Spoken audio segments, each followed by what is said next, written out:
Alors, on va commencer par un exercice, l'exercice supplémentaire numéro 2. On a des solutions aqueuses qui contiennent des ions Ni2+, et qui présentent une couleur verte. On vous demande comment est-ce qu'on doit procéder pour doser ces ions par étalonnage. Donc le principe c'est le même que d'habitude. On va former une gamme de solutions étalons, c'est-à-dire on va faire des solutions phi de concentration connue en Ni2+, c'est-à-dire qu'au laboratoire, on va avoir une grosse bouteille de solution mère, donc bien concentrée, de Ni2+, et puis on va en faire des solutions phi en les diluant. Après, on va remplir des cuves de spectrophotométrie avec ces solutions phi. Donc évidemment, il va falloir faire le 0 avant sur le spectrophotomètre comme en TP. On aura réglé également la longueur d'onde du spectro sur lambda max. C'est le maximum, c'est la longueur d'onde qui correspond au maximum d'absorbance. Bref, on arrive à voir l'absorbance de chaque solution phi. Grâce à ça, on trace la droite d'étalonnage A en fonction de C, c'est-à-dire A en ordonnée et C en abscisse. Et on détermine l'équation de la droite qui sera de type A égale à K fois C. Ça, c'est la loi de Beer-Lambert avec K le coefficient directeur de la droite. Au passage, vous pouvez le faire avec votre calculatrice programmable. C'est ce qu'on a vu la dernière fois pour trouver K le coefficient directeur.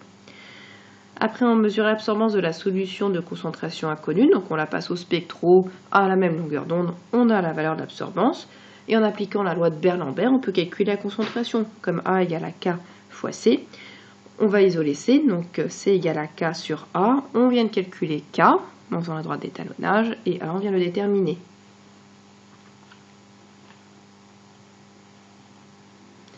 Après l'exercice numéro 9, page 123. Pour doser des ions cuivre Cu2+, une solution de concentration molaire C0 inconnue, on réalise une gamme d'étalonnage en diluant une solution mère d'ion Cu2+, de concentration C égale à 1,0 mol par litre, puis on mesure l'absorbance de chaque solution à la longueur d'onde de 655 nanomètres. On vous dit que la largeur de la cuve, elle, égale à 1 cm, mais ça on s'en fiche. Les résultats sont rassemblés dans le tableau, donc on a 5 solutions phi qui ont été réalisées. La première, elle a été diluée au 5e, la deuxième au 10e, puis au 20e, puis au 50e, puis au 100e. Donc là, tout à l'heure, on va devoir utiliser le facteur de dilution qui nous permet, quand on sait, par exemple, si on dilue 10 fois, de calculer la concentration de la solution phi, connaissant la concentration de la solution mère. Et dans le tableau, on voit aussi qu'on a les absorbances, donc 0,601, 0,302, etc. Petit a, en utilisant le tableur grapheur, compléter le tableau en déterminant la concentration des ions Cu2+, de chaque solution, puis placer les points sur un graphique représentant l'absorbance en fonction de la concentration. Alors le tableur grapheur, là, on ne va pas s'en servir. Par contre, on va calculer à la main les concentrations des solutions phi grâce au facteur de dilution. Puis après, on fera le graphique. Alors, comment est-ce qu'on fait ça ? Donc dans les données, on a la concentration de la solution mère qui valait 1,0 mol par litre. On a lambda max qui vaut 655 nanomètres. Le 0,655 nanomètres, ici, on s'en fiche un peu. Petit rappel, le facteur de dilution, qu'on note petit f ou grand F, ça dépend des profs, ça est égal au nombre de fois qu'on dilue. Par exemple, si on dilue 10 fois, F, il vaut 10. Donc quand on dilue au 10e, comme pour S2 ici, ça veut dire que F égale à 10. Or, F, c'est égal à C mère sur C phi, et c'est aussi égal à V phi sur V mère. Ici, ce qu'on a, c'est la concentration de la solution mère, c'est là.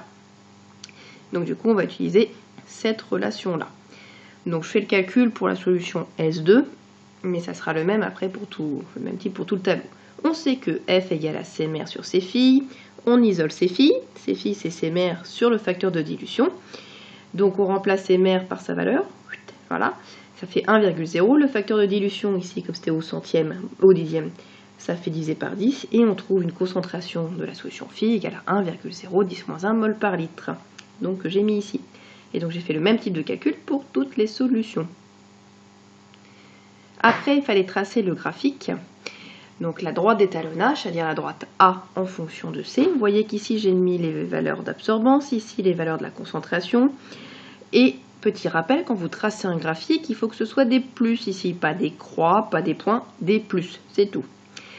Donc on a tracé pour chaque point la droite d'étalonnage. En question B, on devait déterminer la valeur du coefficient directeur de cette droite. Alors, il y a plusieurs moyens. Il y a le fait de prendre un point A, 0, 0 et un point B quelconque sur la droite et de faire un coefficient directeur comme en maths, en faisant YB moins YA sur XB moins XA. Donc ça, c'est une première méthode. La méthode la plus facile en contrôle pour vous, ça va être de prendre votre TI. Donc c'est comme on a fait la dernière fois, on va dans Stat, on fait petit 1 et dit, et vous tombez sur ce tableau-là, donc L1 et L2. Petit rappel, L1 ça va être vos X, donc ici la concentration, et L2 ça va être vos Y, donc l'absorbance, donc je rentre tout. Ensuite, une fois que vous avez fait ça, vous réappuyez sur la touche Stat, vous allez dans Calque, et là vous sélectionnez le petit 4. Hein. Et donc dans le petit 4, c'est la régression linéaire, y est égal à x plus b. Vous tombez sur une autre fenêtre et vous vous souvenez, il faut faire entrer, entrer, entrer, jusqu'à temps d'avoir cette fenêtre-ci là qui s'affiche. Donc ici on a l'équation de type y est égal à x plus b. En vrai, on n'a pas de b, hein, parce que Berlambert a égale à k fois c, on n'a pas de petit b. Donc b, il faut qu'il soit, qu'il tende vers 0. On vérifie, petit b, gna gna gna, 10-4, c'est tout petit, donc c'est négligeable. Et A, ici, c'est le coefficient directeur. Vu qu'y est égal à AX, en fait, on a l'absorbance qui est égale à K fois C. Le R carré, je ne sais pas si vous vous souvenez, plus c'est proche de 1, plus ça veut dire que les points de la droite, ici, sont justement contenus sur la droite. Un bon R carré doit être compris entre 0,99 et 1, donc là, c'est génial, ça veut dire que quasiment tous les points sont sur la droite, donc on vérifie bien la loi de Berlambert. La calculette vous donne plein de chiffres significatifs pour le coefficient directeur, hein, comme vous voyez. Mais moi, il va falloir que je me base sur les valeurs de concentration et d'absorbance. Donc, en concentration, j'ai combien de chiffres significatifs? J'en ai 2. En absorbance, j'en ai 3. Donc, je garde le plus petit des deux, parce que je vous rappelle que normalement, pour calculer le coefficient directeur à la main, c'est YB moins YA sur XB moins XA. Et c'est quoi Y? C'est l'absorbance. Et c'est quoi X? C'est la concentration. Hein. Donc, en fait, du coup, j'ai fait A sur C. Donc, je dois garder que 2 chiffres significatifs, c'est ce que j'ai fait là, K égale à 3,0 litres par mol. Ensuite, dans la question C, on vous demandait de calculer la concentration inconnue connaissant l'absorbance de la solution. Donc A égale à 0,256. La loi de Berlambert, ça s'écrit A égale à 3,0 fois C, hein, parce que là c'est K, et on vient de le déterminer. Donc, on retourne la formule, C égale à A sur le coefficient directeur, donc 3,0, ce qui nous fait 8,5 10-2 mol par litre. On a donc déterminé la concentration de la solution inconnue. On va passer maintenant au grand 2, c'est-à-dire l'étude de l'évolution d'un système chimique. Et des petits rappels de nom. La réaction chimique. Alors, la transformation qui se produit au cours d'une réaction chimique peut être modélisée par une équation de réaction. Exemple, on va considérer une réaction chimique où les ions iodure I- vont réagir avec les ions peroxo disulfate S2O8-2- pour former du diode qui a une couleur marron-jaune. Alors ça, il faut le savoir, hein, que le diode c'est marron-jaune, et des ions sulfate SO4-2-. Donc ça c'est incolore, ça c'est incolore, ça c'est incolore. La seule chose qui est colorée, c'est le diode. La transformation chimique qui se produit peut être modélisée par l'équation S2O8-2- plus 2I- AC donne I2 AC plus SO4-2- AC. Donc petit rappel, AC, c'est quand vous avez quelque chose qui est dissous dans l'eau. Donc tous les ions, ça sera AC. À gauche de la flèche ici, ce sont les réactifs. À droite, ce sont les produits. Les chiffres qui apparaissent devant les réactifs, donc là par exemple le petit 2 ici, et les produits, petit 2 ici, sont appelés les nombres stoichiométriques. Il faut savoir l'écrire, hein, ce nom-là. Donc par exemple ici, quand il n'y a rien devant, ça veut dire que le nombre stoichiométrique il vaut 1. Ces nombres permettent de connaître les proportions dans lesquelles les réactifs sont consommés et les produits formés. Donc ici, à chaque fois qu'on a un ion S2O8- qui disparaît, il faut qu'il y ait 2 ions I- qui disparaissent en même temps. Ce qui va produire une molécule de I2 et 2 ions SO4-2-. Hein, c'est une proportionnalité. On peut écrire, du coup, d'après les proportions stoichiométriques, donc ça, c'est super important, c'est l'équation de la stoichiométrie, que le nombre de moles de S2O8- qui va être consommé sur 1, là c'est son coefficient stoichio, est égal au nombre de moles de I- consommé sur 2 coefficient stoichio, égal au nombre de moles de I2, ici, produit sur 1, égal au nombre de moles de SO4-2- produit sur 2. Donc ça, vous pouvez l'écrire pour toutes les équations. À chaque fois, le nombre de moles du réactif sur son coefficient stoichio sera égal au nombre de moles du copain sur son coefficient stoichio, égal au nombre de moles du produit sur le coefficient stoichio, égal au nombre de moles de l'autre produit sur son coefficient stoichiométrique. C'est super important. Exemple d'application. Alors, complétez le tableau ci-dessous pour que les réactifs de la réaction 2Al solide plus 3I2 solide donnent 2Al I3 solide. Là, faites attention entre le L et le I, on ne voit pas trop la différence, mais c'est bien Al I3. soit introduit dans les proportions stoichiométriques. Alors on vous donne plusieurs exemples, il y aura colonne 1, 2, 3, etc. Dans le premier cas, la quantité de I2 vaut 3 mols, et je dois trouver la quantité d'AL. Si j'ai l'équation de la réaction, je peux appliquer l'équation de la stoichiométrie. Donc c'est-à-dire que le nombre de mols de L sur 2 sera égal au nombre de mols de I2 sur 3, égal au nombre de mols de LI3 sur 2. Alors là, par contre, on n'a un peu rien à faire du produit, parce que vous voyez, ce qu'on veut, c'est juste la quantité de L. Donc j'ai quand même écrit ici l'équation de la stoichiométrie, mais lui, là, on s'en fiche complètement, hein, parce que c'est pas ce qu'on nous demande ici. Comme je veux la quantité de matière de AL, bah dans cette équation-là, je vais juste prendre ces deux termes-là, vous voyez, je travaille qu'avec eux, et je vais isoler le nombre de mols de L. Donc le nombre de mols de L, si je dégage le 2 là, de l'autre côté, ça fait 2 fois le nombre de mols de I2 sur 3. Nombre de mols de I2 ici, c'était 3 mols, donc j'arrive à 2 fois 3 sur 3 égale à 2 mols. Donc là, faites pas attention à ça, je vous ai donné la correction en entier, mais finalement, j'ai un petit peu détaillé la deuxième colonne. Donc pour la deuxième colonne, ici, je veux connaître la quantité de matière de I2 et je connais la quantité de matière de AL. Donc rebelote, j'écris l'équation de la stoichiométrie pour l'équation ici. Donc nombre de mols de L sur 2, égale au nombre de mols de I2 sur 3. Là. Je veux nombre de mols de I2, donc je vais dégager le 3 de l'autre côté. Nombre de mols de I2, c'est bien 3 fois le nombre de mols de L sur 2. Or, nombre de mols de L, c'est 60 millimoles. Je remplace. On trouve donc que le nombre de mols de I2, c'est 90 millimoles. Donc à remplir ici dans le tableau.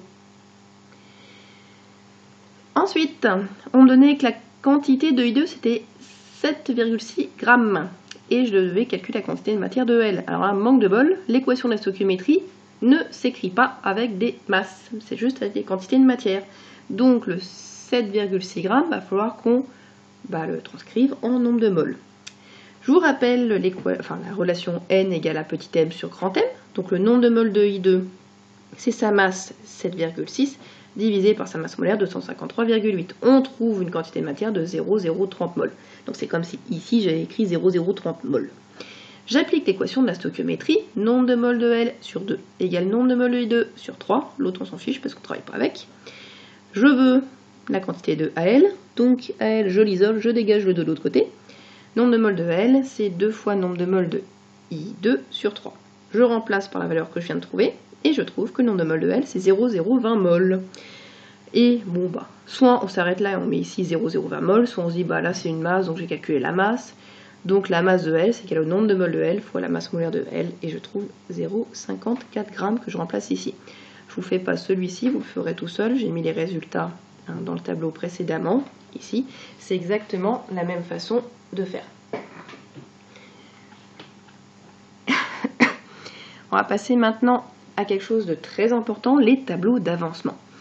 Donc petit 2, état initial, état final et avancement de la réaction. Alors ce qu'on appelle l'état initial, c'est l'état du système à l'instant où les espèces sont introduites. Par exemple, quand je fais un gâteau, c'est le moment où je mélange les ingrédients. Donc je mélange les réactifs, la réaction n'a pas encore commencé. L'état final, c'est atteint quand la composition du système n'évolue plus. Donc c'est-à-dire quand votre gâteau pas est cuit.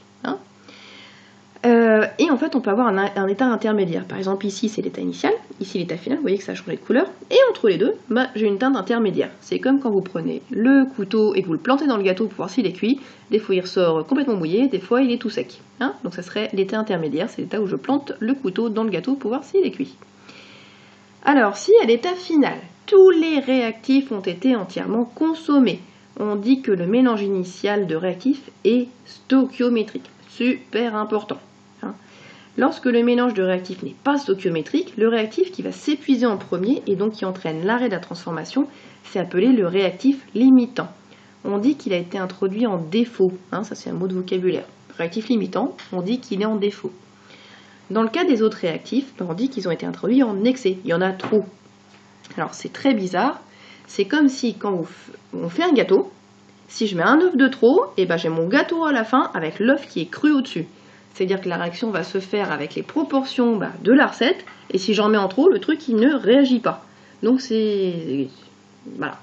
sert à rien d'avoir un réactif en excès, parce qu'après ça va me coûter cher pour rien. L'évolution du système va être caractérisée par l'avancement noté X de la réaction qui s'exprime en mol. En gros, X, ça va être le petit truc en moins dans les réactifs et le petit truc en plus des produits. Parce que quand je fais une réaction, je vais mettre une certaine quantité de matière de réactifs. Ils vont réagir pour former des produits. Donc à l'état intermédiaire, je vais avoir un petit peu moins des réactifs. Ce petit peu moins, bah, c'est X. Mais comme j'ai un petit peu moins de réactifs, je vais aussi avoir un petit peu plus de produits. Et bien ce petit peu, c'est l'avancement X. D'accord? L'avancement maximal Xmax, c'est la valeur de l'avancement qui annule la quantité de matière. Alors ça, on va voir ce que ça veut dire. En gros, X, l'avancement, il peut être maximal. Si j'ai plus d'un des deux réactifs, ça va être égal à ça.